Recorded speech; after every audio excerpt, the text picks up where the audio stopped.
생존 불가 높이에서 추락해도 살아남는 방법. 전 세계 인구의 3%에서 5%가 높은 곳을 두려워하는 고소공포증을 앓고 있다는 것은 아마도 비밀이 아닐 것입니다. 나머지 대부분 사람들에게도 높은 곳에서 떨어지는 것은 악몽 중 하나라고 해도 과언이 아닙니다.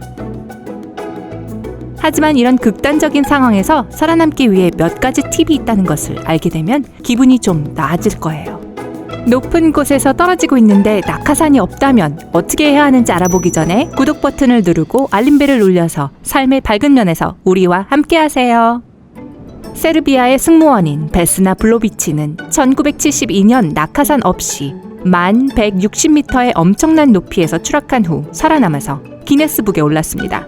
그녀는 뼈가 몇 개 부러졌지만 거의 완전히 회복되었습니다.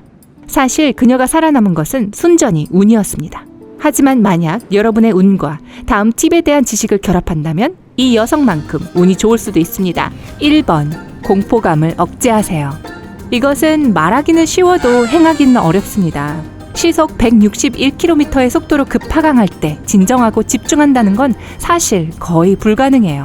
하지만 공포에 질리면 상황을 나아지게 할 어떤 것도 할 수 없습니다. 우선 호흡에 집중하세요. 코로 숨을 들이마시고 입을 통해 숨을 내쉬세요. 이것은 정신을 차리는 데 도움이 됩니다. 진정해야만 살아남을 방법을 찾을 수 있습니다. 2번. 공중에서 몸을 올바르게 위치시키세요.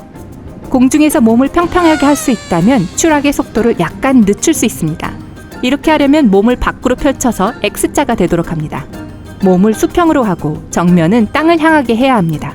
머리 위로 팔을 올리세요. 등을 젖히고 고개를 위로 향하게 하세요. 이것이 당신의 추락을 늦출 수 있는 유일한 방법입니다. 반면에 만약 여러분이 머리부터 곤두박질을 친다면 여러분은 떨어지는 속도를 높이고 저항력을 최소화하게 됩니다. 이것은 추락 속도가 시속 최대 418km에 이를 수 있다는 것을 의미합니다. 3번. 나무가 우거진 곳, 눈이 쌓인 곳, 습지 혹은 주차장을 향해서 낙하하세요. 낙하의 방향을 약간 바꿀 수 있습니다. 오른쪽이나 왼쪽으로 이동하려면 그쪽에 팔꿈치를 내리고 회전하려는 쪽으로 몸을 기울여야 합니다. 앞으로 이동하려면 팔을 몸 옆에 붙이고 다리를 곧게 펴세요. 뒤로 움직이려면 팔을 앞으로 뻗고 무릎을 굽히세요. 만약 숲에 추락하게 된다면 나뭇가지가 추락의 충격을 흡수해 줄 것입니다. 나뭇가지는 또한 하강을 어느 정도 지연시켜 줍니다. 결과적으로 땅에 닿을 때의 충격이 감소하게 되겠죠. 습지와 눈 덮인 지역도 같은 원리로 작용합니다. 선택의 여지가 있다면 산 비탈에 떨어지도록 노력하세요. 비탈의 경사가 충격을 흡수할 것입니다. 게다가 만약 차 위에 추락한다면 당신의 생존 가능성은 높아집니다. 추락의 에너지가 흡수되면서 당신의 생명을 지킬 수 있는 거죠. 차량은 망가지겠지만 추락의 충격을 약간은 감소시켜 줄 겁니다. 위에 언급된 상황 중 어느 것도 근처에 있지 않은 경우 전선을 목표로 하세요. 물론 그것은 완벽한 선택은 아니지만 그래도 평평한 땅에 떨어지는 것보다는 낫습니다. 전선은 충격을 줄이고 추락으로 인한 에너지의 대부분을 흡수할 수 있습니다. 반드시 건물, 구조물, 평평한 표면, 그리고 콘크리트와 같은 단단한 물체들을 피해야 합니다. 4번. 물로 추락한다면 어떻게 해야 할까요? 만약 여러분이 물에 떨어지게 될 거라는 것을 알게 되는 순간 자세를 다시 정비해야 합니다. 몸을 수직으로 세우고 근육을 단단히 조이세요. 팔을 옆구리에 단단히 붙인 상태로 발부터 떨어져야 합니다. 발을 모으세요. 머리부터 곤두박질 치고 있다면 몸을 곧게 하고 팔을 머리 옆으로 뻗으세요. 이렇게 하면 심각한 부상으로부터 머리를 보호할 수 있는 확률이 더 높아집니다. 동시에 물로 떨어지는 것이 땅에 부딪히는 것보다 나은 완벽한 대안처럼 보일지라도 속지 마세요. 빠른 속도로 물의 표면에 떨어지는 것은 땅바닥 인도에 떨어지는 것과 다를 바가 없습니다. 5번. 스카이다이버의 착륙 자세를 기억하세요. 만약 땅이 가까이 있는 것이 보인다면 몸의 위치를 조절해서 발로 착지할 수 있도록 하세요. 이게 바로 스카이다이버들의 착륙 자세입니다. 두 발은 서로 꼭 붙이세요. 무릎과 골반에 강한 충격에 대비하세요. 발이 땅에 닿는 순간 발꿈치가 위로 향하도록 하세요. 발가락 끝이 먼저 땅에 닿아야 합니다. 발을 먼저 땅에 대는 것은 착지로부터 오는 충격을 다리가 흡수할 수 있도록 하는 매우 중요한 방법입니다. 다리는 심각한 부상을 입을 수 있지만 다른 중요한 기관은 그렇게 많이 다치지 않을 것입니다. 6번. 머리를 감싸세요.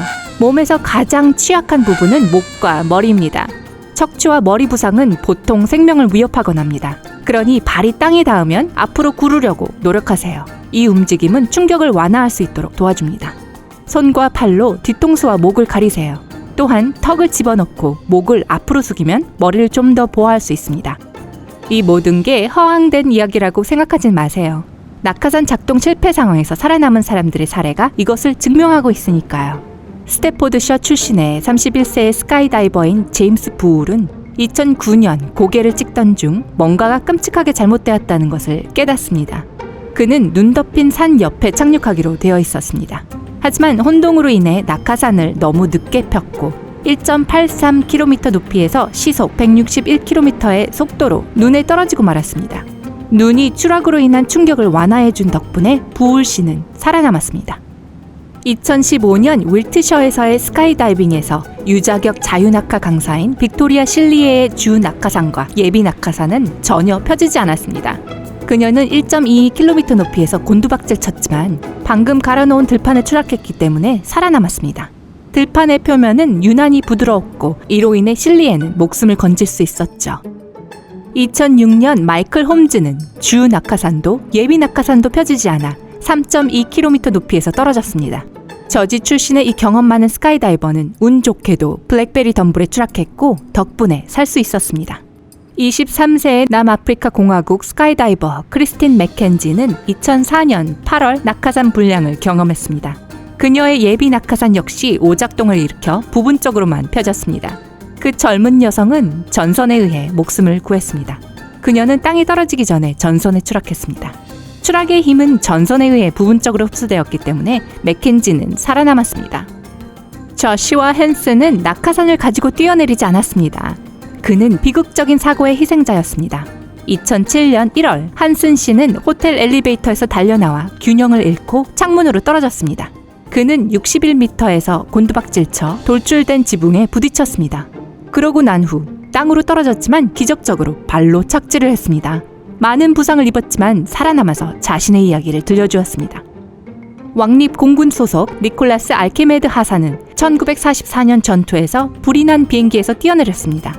낙하산은 화재로 파손되었고 그는 높이 5,486m에서 자유 낙하하면서 땅으로 곤두박질치고 있었습니다. 다행히도 그의 추락은 쌓인 눈과 나무로 인해 늦춰졌습니다. 덕분에 그는 심각한 부상을 피할 수 있었죠. 여러분은 높은 곳을 두려워하나요? 아래 댓글에서 여러분이 두려워하는 것을 밝혀보세요.